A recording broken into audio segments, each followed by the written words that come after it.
भारतीय इतिहास के ऐसे रानी जो अपने दुश्मन को दौड़ा दौड़ा कर मारती थी।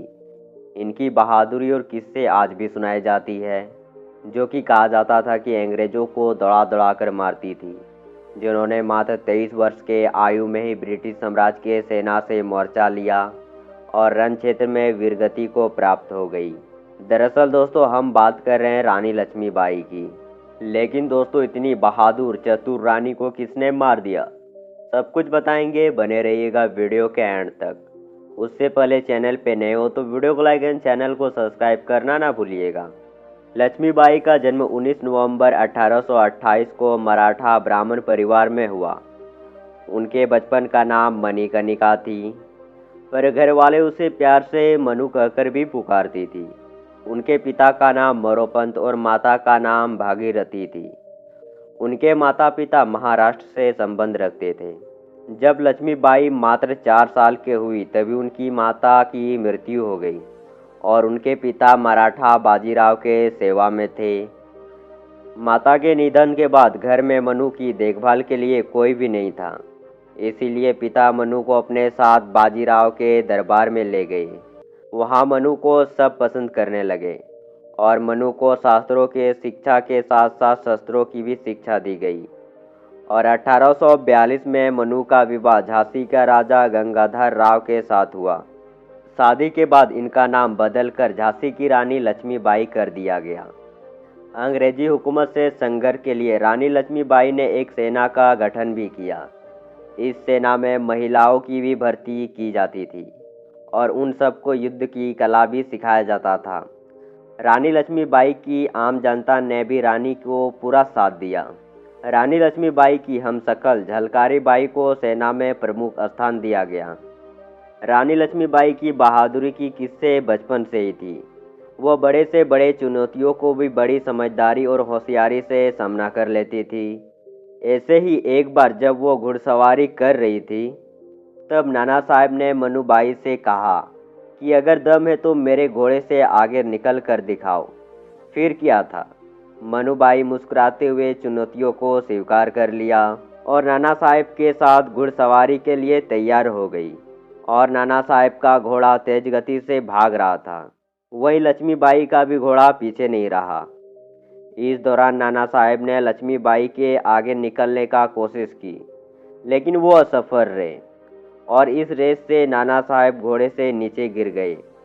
इस दौरान नाना साहब घायल भी हो गए थे, जिसके बाद मनु ने अपने घोड़े को पीछे मोड़ लिया और नाना साहब को अपने घोड़े में बिठाकर घर ले आए। झांसी के किले की नींव आज से करीब कई साल पहले 1602 में ओरछा नरेश वीर सिंह जुवे द्वारा रखी गई थी। और आपको बता दें कि ओरछा झांसी से 18 किलोमीटर की दूरी पर स्थित है। बंगरा पहाड़ी पर 15 एकड़ में फैला इस विशालकाय किले के पूरी तरह से तैयार होने में 11 साल का समय लगा और यह 1613 में बनकर तैयार हुआ। पहले झांसी ओरछा नरेश के राज्य में था, जो कि बाद में मराठा पेशवा के अधीन आई। और ऐसा कहा जाता है कि महाराज गंगाधर राव ने अपने पुत्र के मृत्यु से कभी उभर नहीं पाए और सन 1853 में महाराज बहुत बीमार पड़ गए थे। तब रानी लक्ष्मीबाई और गंगाधर राव ने मिलकर रिश्तेदार के पुत्र को गोद ले लिया। इस प्रकार गोद लिए हुए पुत्र उत्तराधिकारी पर सरकार कोई आपत्ति न ले, इसलिए ये कार्य अफसरों से छिपकर किया गया। इस बालक का नाम आनंद राव था, जिसे बाद में बदलकर दामोदर राव रखा गया। 21 नवंबर सन 1853 में महाराज गंगाधर राव की मृत्यु हो गई। उस समय रानी की उम्र मात्र 18 वर्ष की थी, परंतु महारानी लक्ष्मीबाई ने अपना धैर्य और साहस नहीं खोया और बालक दामोदर के आयु कम होने के कारण राज्य के उत्तरदायित्व महारानी लक्ष्मीबाई ने स्वयं पर ले लिया। उस समय यह भी नियम था कि शासन पर उत्तराधिकारी तभी होगा जब राजा का स्वयं का पुत्र हो, और यदि पुत्र ना हो तो उसका राज्य ईस्ट इंडिया कंपनी को मिल जाएगा और राज परिवार को अपने खर्चे के हेतु पेंशन भी दी जाएगी।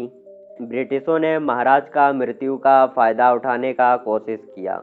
वह झांसी को ब्रिटिश राज्य में मिलाना चाहते थे। उसका कहना था कि महाराज गंगाधर राव और महारानी लक्ष्मीबाई का कोई अपना पुत्र नहीं है और इस प्रकार गोद लिए हुए पुत्र को राज का उत्तराधिकारी मानने से इनकार कर दिया। तब महारानी लक्ष्मीबाई ने लंदन में ब्रिटिश सरकार के खिलाफ मुकदमा भी दर्ज किया और 18 जून 1858 को मातृभूमि की रक्षा करते हुए शहीद हो गई। और ऐसा कहा जाता है कि अंतिम समय में झांसी की रानी झांसी में नहीं थी, बल्कि झांसी के कुछ दूर स्थित ग्वालियर में थी। तो दोस्तों, रानी लक्ष्मीबाई की छोटी सी जानकारी आपको कैसी लगी कमेंट करके ज़रूर बताना। तो मिलते हैं अगले वीडियो पे, तब तक के लिए बाय बाय।